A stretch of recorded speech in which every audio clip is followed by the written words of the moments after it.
yesterday because Miss Styles and I had some technical difficulty. So that we don't get too far behind, we are going to record the lesson for you, which will actually work out better so you can play it, replay it over again, and that'll help you later. All right, so we're going to start our science curriculum. The first unit is heat transfer. So what our first essential question is, our important question for the unit is, how does heat move? Also, if you have taken your pre-test already, you have seen a question about this. And so now, since that was a pre-test, which pre means before, so before we taught you any information, we wanted to see how well you did. Now we're going to teach you the information, and then you're going to take a post-test later, and it's going to show you how much you've grown. All right, so remember, our essential question is, how does heat move? That's what we want to focus on.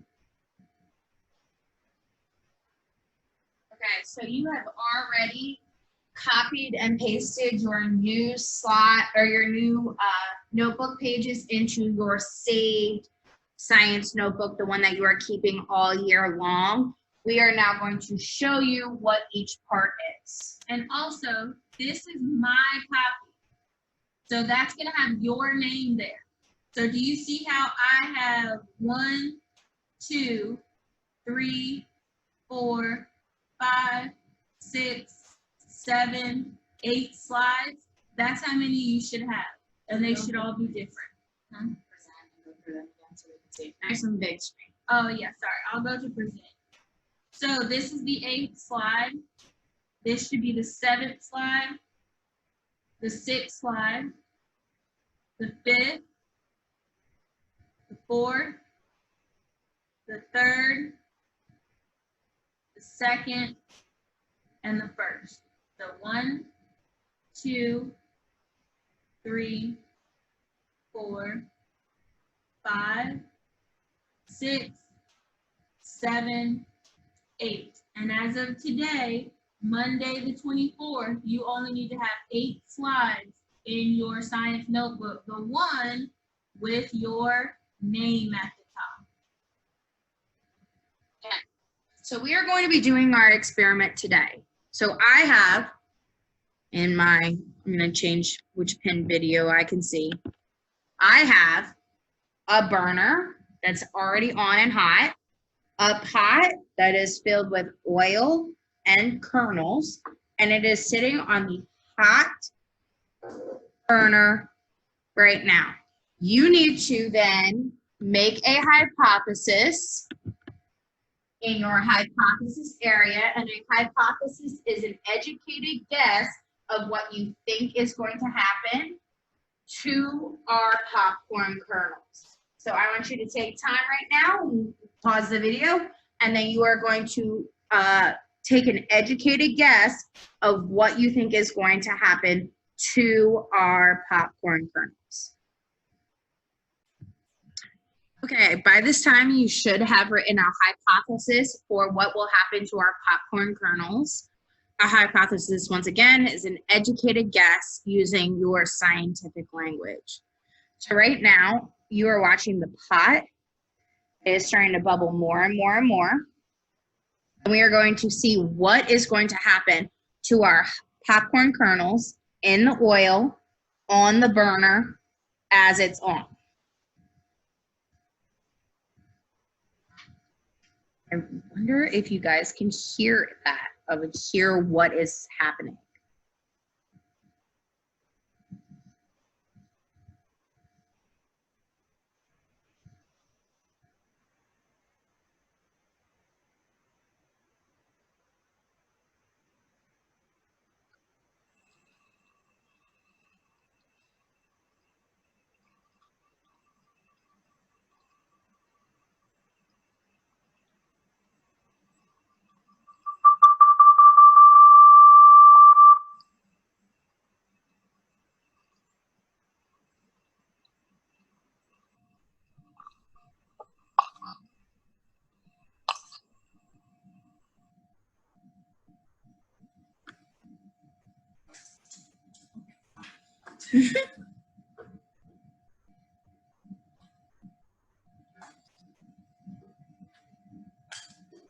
All right, now that it's spraying out, we're going to let it pop with the top on so that the oil does not splash out.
All right, so I'm going to switch the pin video so you can see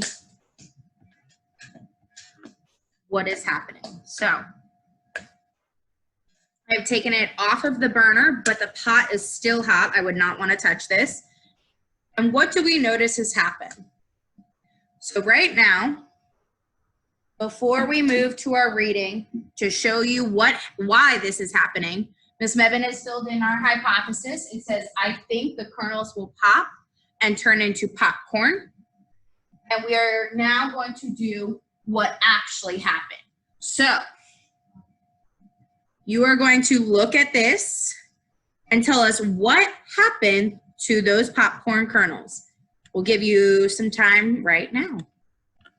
Okay, we switched everything so you can read it correctly. I think the popcorn kernels will pop and turn into popcorn. And then Ms. Mevin told what actually happened. So my hypothesis was correct. If your hypothesis was not correct, then you would put my hypothesis was not correct. But we're scientists, so it doesn't actually matter if your hypothesis was correct or not. You just have to come to some sort of conclusion as to what's going to happen in the experiment. And this is your notebook anyway. So if you have in there that it was wrong, it doesn't matter. Nobody's gonna see it but you. So I wrote down my hypothesis was correct. The kernels turned into popcorn.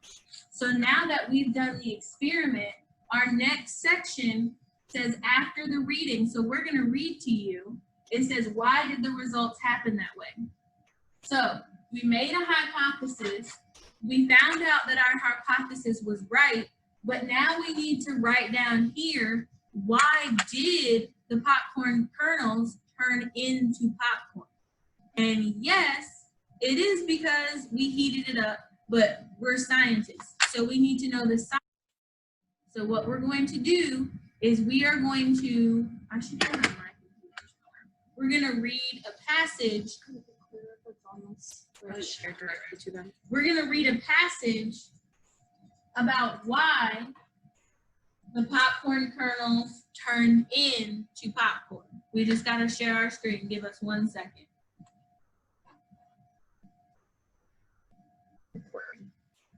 Okay, we have now shared our screen. I'm just going to make it full screen so we can see it nice and neat. All right. So the movement of heat, because remember our essential question was how does heat move? So in this unit, we're going to find 3 different ways that heat moves, and we're going to talk about how we just saw heat move. So the movement of heat, thermal energy, which just means heat energy, moves from a warm object to a cool object. So that was actually on your pretest that Heat always moves from a hot object to a cold object. It can never move from a cold object to a hot object. Doesn't work that way. All right, so the movement of thermal energy between objects with different temperatures is heat. Anything giving off energy that particles of matter can take in is a heat source. So conduction, we just did this whole, right here, popcorn experiment. And the reason why the popcorn popped, the kernels popped into popcorn, was because of conduction. So do you remember rubbing your feet on the carpet? We didn't actually do that. In our first class, we rubbed our hands together. You produced heat using mechanical energy. Mechanical is just like moving energy because we were moving, that's how we got it to rub together. Heat energy moves by conduction when two solids are in direct contact. Conduction is the movement of heat energy that takes place when one object touches another. So in our experiment, the burner right here is our heat source, okay? The pot was the cool object. So when we sat the pot on the burner, it was directly touching the burner. So the heat traveled from the burner to the pot through direct touch. And that's what conduction is. Conduction is when heat moves through direct touch. When a hot object touches a cold object, the heat from the hot object transfers or moves to the cooler object. Can the pot transfer energy to the burner? No, never, because the pot was cold and the burner was hot. You can't do it that way. It can only go from hot to cold, never cold to hot. So our popcorn kernels were popped because of conduction, which is heat moving between two objects that are touching. All right, so next slide. Have you ever put a lid on top of a pot that holds boiling water?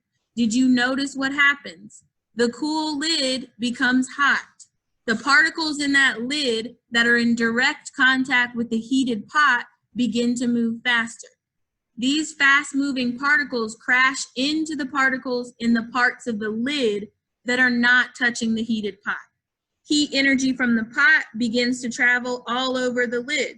Soon the lid and the pot are the same temperature. The fact that the entire lid is hot tells us this has happened. So pretty much all that page was saying was that if you look at your picture, the bottom of the pot is hot because that part of the pot is sitting on the burner. When you take the cold lid and you put it on top of that hot pot, those particles, which I forgot to say this, but everything is made of particles. You just can't see them. The desk, your chair, your shirt, whatever it is, everything in the world is made of particles. When you heat those particles up, they spread out and they start moving faster. So what those particles on the bottom of that pot did was they were spreading out and moving faster, and then they hit the particles in the top of the lid. And when they hit them, they transferred energy or they transferred heat. Because remember, when two things touch, the heat is being transferred, and that's conduction. Okay? But let me say this, because if I have this glasses case and I have this mouse and I touch them, this is not conduction because one of these is not a heat source. One of these would have to be a heat source. So if I took this glasses case and I sat it on the burner, that would be conduction, which I would never want to do that because it would probably melt this. But that would be conduction because the burner is a heat source touching the glasses case and transferring energy. If it's not a heat source like this is not a heat source, it's not conduction. So if Miss Mebane and I stood next to each other, and Miss Mebane is always cold, and I am always hot. If I'm the heat source and I touch her,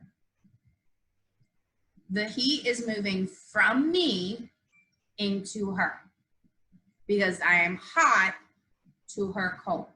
And she is a heat source because the human body is supposed to be 98.6 degrees.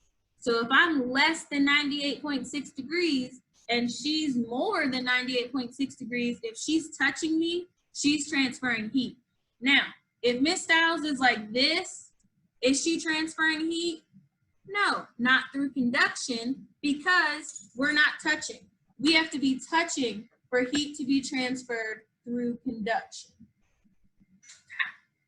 So now that you have learned a little bit about what conduction is, we are going to let you stop the video and you are going to fill in after the reading, why did the results happen this way?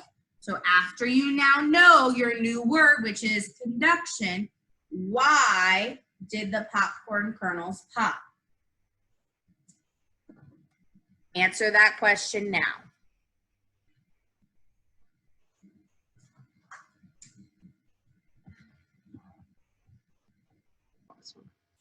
Okay, so Miss Mevin has now written out what has happened. She wrote it nice and big so you'd be able to see it. Sorry, my handwriting's not that good. You know, I just gotta work with it. All right, so it should have been, all this should have fit in this square, but I write too big. So you were answering the question, why did the popcorn kernels pop and turn into popcorn? The answer should be something like, if you don't have this, you don't have to have exactly what I have. But if you understand the concept of conduction, you're good. All right, so what I have written is heat from the burner moved to the pot because they were touching, and I am touching circle.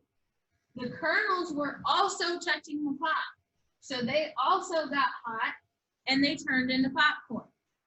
That is conduction because the objects were touching and heat moved. So remember, this is not conduction because there is no heat source. But when Miss Styles touched me, that was conduction. She's a heat source. Humans actually give off heat. And also, is it still hot? I can pick this up. Can you pick the pot up? Yep. Also, this, which is still warm, is our heat source. Okay, so when Miss Styles puts the, don't sit it on the so when Miss Styles puts the pot on there, they are touching. So that is conduction, and because this burner is a heat source. So the popcorn kernels turned into popcorn through conduction because heat transferred from one object that was hot to a cooler object. So to end the lesson with the essential question, how does heat move? Through conduction, which is direct touch. This is when, hold on. Oh, I thought it was over. No, this is when you are going to go to, Snevin's gonna have to erase the board, your heat transfer title page, and it says unit question, how does heat move? Today is the 24th, so you need to put, Ms. Bevan's actually gonna handwrite it because it'll probably be easier to see. Should I just write conduction or explain it? Okay. Heat moves through conduction.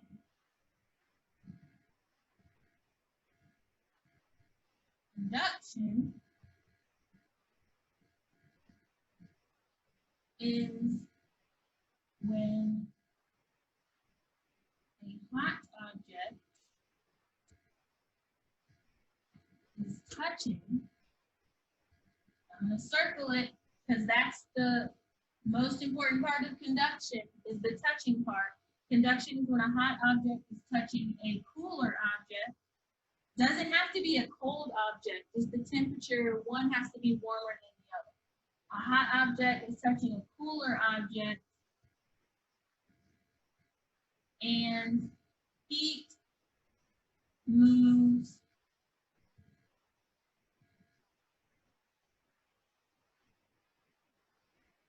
from the hot object to the cooler one because they are touching.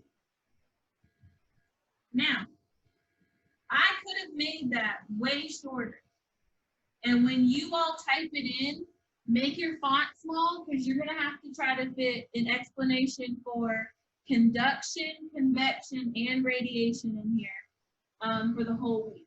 So you don't have to write what I write.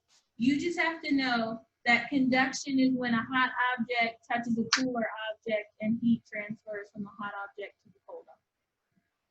Heat moves through conduction. Conduction is when a hot object is touching a cooler object and heat moves from the hot object to the cooler one because they are touching. So you might see my style when I do this.